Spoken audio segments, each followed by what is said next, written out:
Hello and welcome to the eFresh.com Coffee News. Today is the 15th of October. My name is Kim and these are this week's headlines. Costa Rica coffee harvest down 27%. Philippines coffee output to decline. Starbucks sues former executive. World coffee output to 128.8 million bags. India to play a major role in coffee. Costa Rica's coffee production in the September 1st to September 30th period was down 27% at 34,941 bags. Harvesting normally picks up in the pace in November, but this year the maturation of cherries was delayed after the irregular weather during the flowering season.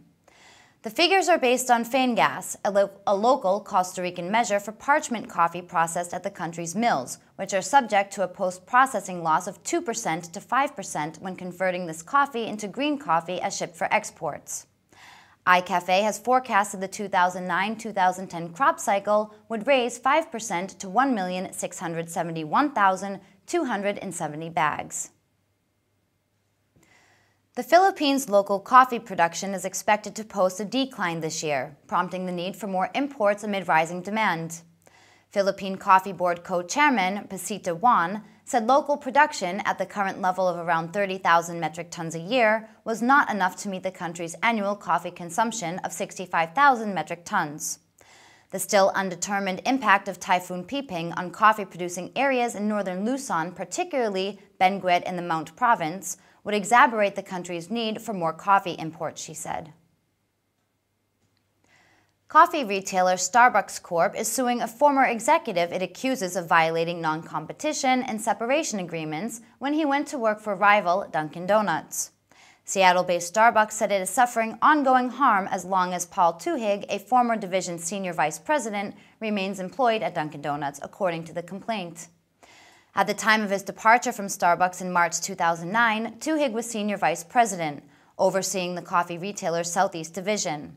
He was responsible for developing Starbucks brand for thousands of retail stores and formulating business plans to respond to competitors such as Dunkin' Donuts. World 2008-2009 coffee production has been revised upwards to 128.8 million 60-kilogram bags, from the September forecast of 127 million bags, the ICO said.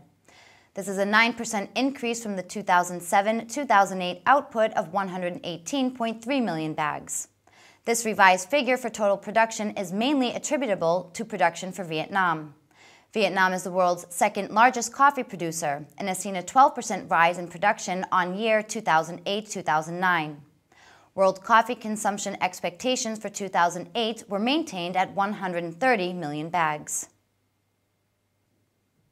The India International Coffee Festival 2009, a three-day global coffee expo held in Bangalore, has underscored the fact that India will play a major role in the world coffee economy in the years to come.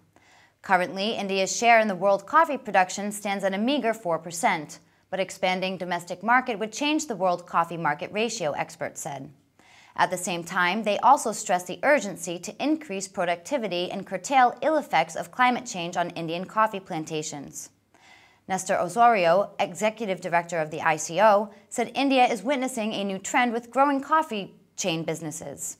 If this trend continues, he said, the consumption would double to 3 million bags in the next 5 to 10 years from the current level of 1.5 million bags. Thank you for watching the eFresh.com Coffee News. See you next time.